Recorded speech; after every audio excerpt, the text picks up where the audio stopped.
Tak kisah yang pro Semenanjung ataupun pro GRS, akhirnya semua pro diri sendiri. Maka dengan itu Haji Jino angkat sumpah pada jam 3.11 pagi.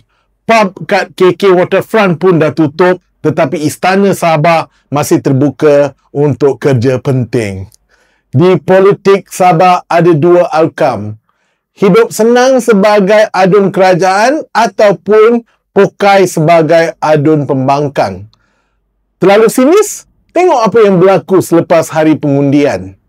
6 katak GRS termasuk 3 bekas adun menjadi calon bebas dan mengalahkan GRS. Tetapi tiada musuh kekal dalam politik Sabah.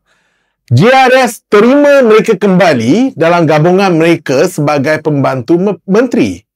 Seorang lagi adun bebas lari daripada STAR dan kalahkan calon STAR di Tulit.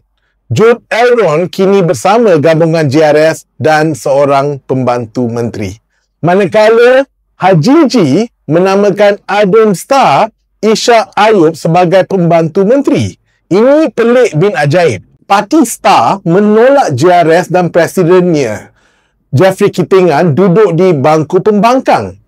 Hanya dia dan Ishak menang pada Sabtu lepas untuk STAR.